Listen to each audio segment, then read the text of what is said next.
No hable nadie hasta que yo les diga, ¿ok?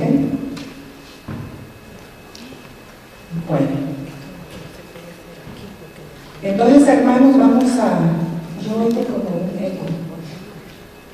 Quiero invitar al pastor para que no cojamos más tiempo, pues vamos a dejar el espacio a nuestro pastor Marco Pozo.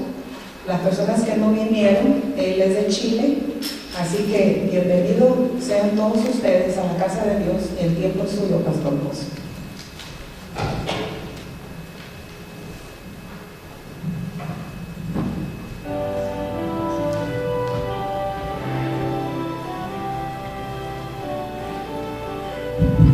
Muy buenas noches, que el Señor le bendiga. ¿Cómo están los ánimos para estudiar la palabra del Señor? ¿Más o menos parece? ¿Cómo están los ánimos? Bien, estamos en una hora especial. Estamos en las horas de reposo del séptimo día, un día de alegría, un día de gozo, porque nos recordamos que Cristo murió en la cruz y nos recordamos también que Él nos creó en un periodo de 6 a 7 días. Así que hoy día es un día de regocijo y vamos a abrir la Biblia en el libro de Mateo, en el capítulo 4 y versículo 4 va a ser la meditación que vamos a tener en esta noche, de día viernes. Dice así: esto es cuando se encuentra en el desierto, cuando es probado, cuando Él tiene que pasar la prueba. El Señor Jesús, cuando fue al desierto, dice, se encuentra con el enemigo y dice: escrito está, no solo de pan vivirá el hombre, sino de toda palabra que sale de la boca de Dios vivirá el hombre. ¿Me dicen amén por eso?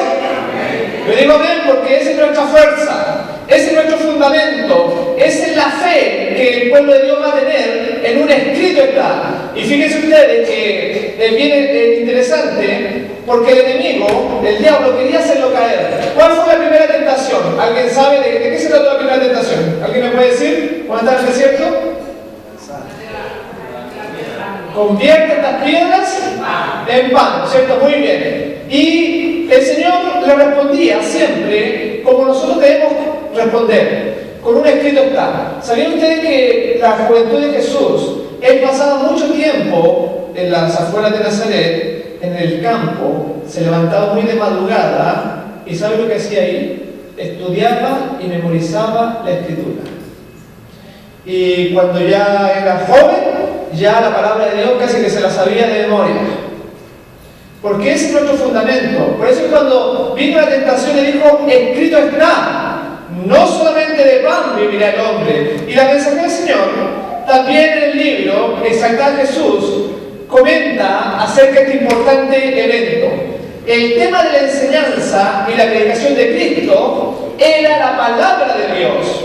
Él hacía frente a todos los inquiridores con un sencillo escrito está, que dice la Escritura, como lees también, decía el Señor.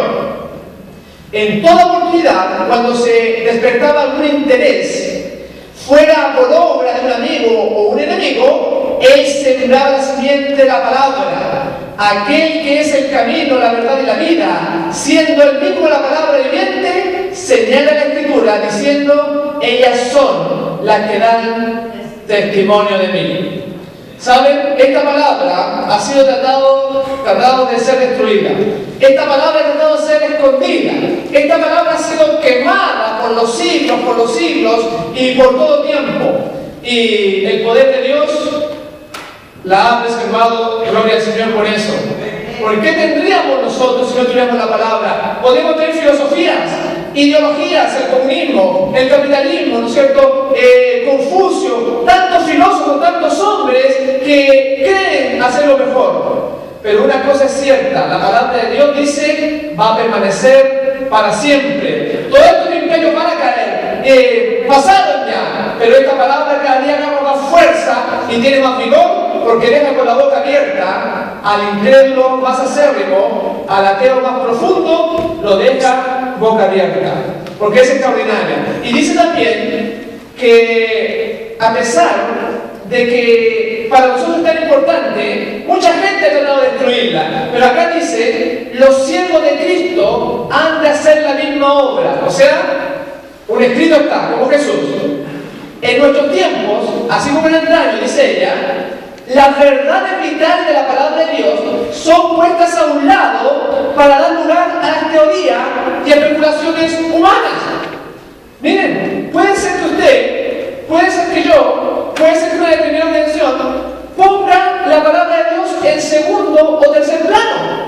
Porque ellos dicen, porque los tiempos han cambiado. ¿Han escuchado usted hablar de ese término? No, que Dios parece que se equivocó. No hizo su palabra para nosotros. Ahora tenemos internet, tenemos el metro, el tren subterráneo, tenemos la luz, la corriente. Parece que Dios se equivocó. Y hay gente que duda de esta palabra eterna, de lo que está diciendo acá.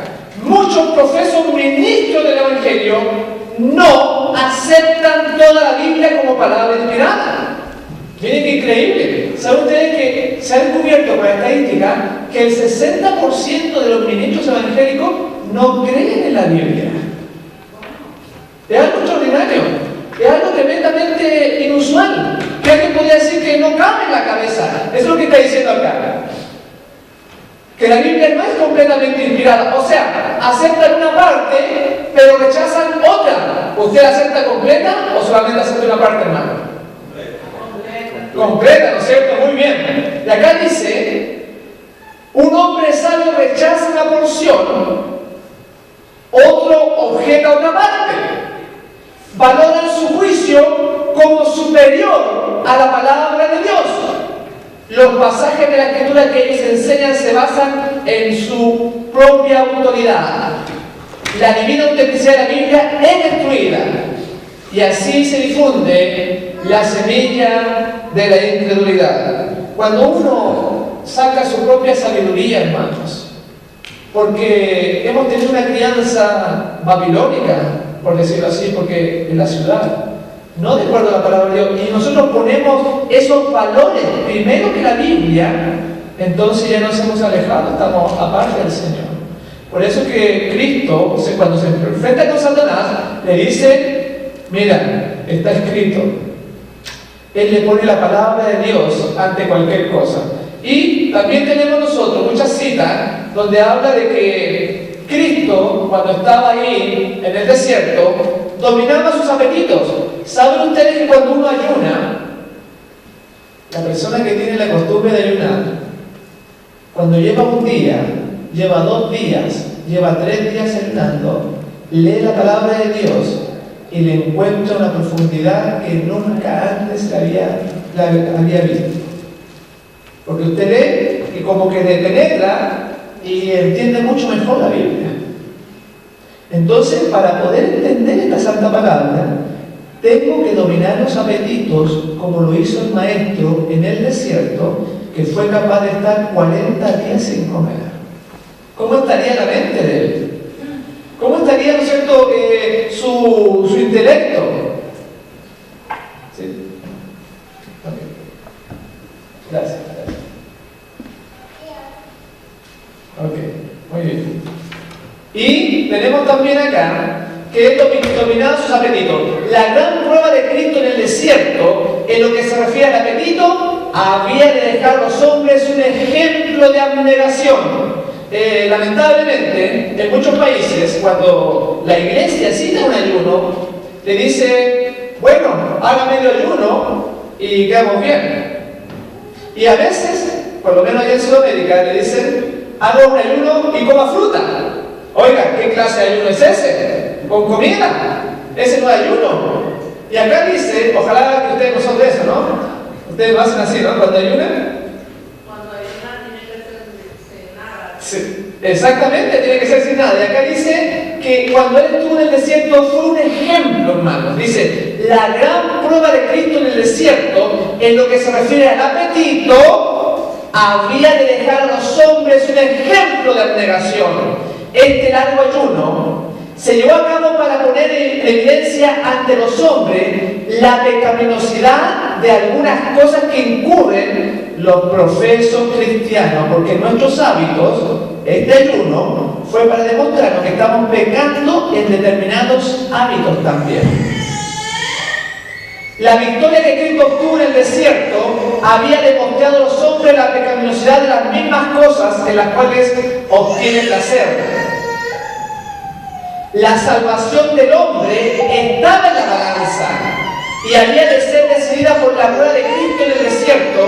Si triunfaba en lo que se refiere al apetito, entonces había la posibilidad de que el hombre venciera. Ahora uno podría decir, no estamos tan mal. Podríamos decir, yo no como carne, como preguntamos el miércoles, que hablamos también un poquito de salud, ¿no? Que hoy día vamos a hablar un poquito de salud también. No estamos tan mal. Pero fíjense ustedes que la palabra, cuando sale de la boca de Dios, ya se transforma en un mandamiento. Porque ustedes díganme, ¿en cuál de los 10 mandamientos pecó Adán? Se le dijo no coma de la fruta. Cuando Dios habla, da una orden, ya se transforma en un mandamiento. Porque cuando Jesús le aplica, no solamente de pan vivirá el hombre, sino que de toda palabra que sea en la boca de Dios, el diablo ¿es hombre o no es hombre? ¿Qué es lo que es el diablo? ¿Es un ángel? Caído. ¿Es un hombre o no es un hombre? Pero fíjense ustedes que le aplicó la palabra al diablo. Porque hay gente que dice, no, eso es para los judíos. Pero el diablo no es judío. Porque, ¿saben de dónde lo sacó él? Vamos a leer Deuteronomio. Ahí, de esa palabra que estaba leyendo el Señor Jesús, Deuteronomio capítulo 8, para que ustedes se den cuenta que la palabra es tremenda, versículo 2 y versículo 3. Deuteronomio 8. Dice así, algo muy interesante, ¿por qué el Señor lo llevó al desierto? Y te acordarás, dice, de todo el camino por donde te he traído, te ha traído Jehová tu Dios estos 40 años en el desierto, para afligirte, para probarte, para saber lo que había en tu corazón, si había que guardar o no sus mandamientos. ¿Saben ustedes? Que antes que pasemos a otro versículo, cada expresión de la Biblia tiene un contenido más profundo. El hecho de que los haya sacado al desierto demuestra que el pueblo de Dios, antes de que venga Cristo, va a tener que ir también al desierto espiritual del sufrimiento, donde vamos a ser afligidos, donde vamos a sufrir, donde vamos a ser probados. ¿Para qué? Porque el Señor quiere ver si acaso vivimos por un escrito está o no vivimos por un escrito está. Y sigue diciendo ahí, versículo 3 ahora, dice, y te afligió, y te hizo tener hambre, y te sustentó con maná, comida que no conocías tú, ni tus padres la habían conocido, para hacerte saber que no solo de pan vivirá el hombre, mas de todo lo que sale de la boca de Jehová vivirá el hombre. Entonces, esta palabra no era para los judíos solamente, y se le aplica al diablo, y el diablo tampoco es judío, porque como dice ahí, dice que de todo lo que sale de la boca de Jehová vivirá el hombre. Pero vamos a descubrir que no basta, hermanos, no basta conocer la palabra. Vamos a descubrir que no basta aprenderse los versículos de memoria, uno cada día, no basta. Esa palabra, que es verdadero alimento, tiene que haber un cambio interno de corazón. No solamente ser un teólogo, no se confunda. Nosotros tenemos que llegar a la mansedumbre, a la bondad y a la misericordia de nuestro Señor Jesucristo. Porque si no, el estudio no sirvió para nada. Esta palabra, comer esta palabra, significa tener el mismo semblante, el mismo espíritu, la misma vida de Cristo. Y vamos a estudiar en esta noche un poco de salud. Y vamos a ver algunas cositas importantes, porque esta palabra nos habla del carácter, nos habla del matrimonio, nos habla del esposo, de la esposa, cómo ser un buen hijo, nos habla de salud, nos habla de ingeniería, nos habla de arquitectura, nos habla de todo. Entonces, en esta noche vamos a tocar la partecita que esta palabra como va a existir para siempre. Vamos a leer el libro de Éxodo, pero en el capítulo 15 y en el versículo 26 vamos a ver un pensamiento que tiene que ver con una gran promesa. Éxodo capítulo 15, versículo 26 dice, y dijo, aquí hay un gran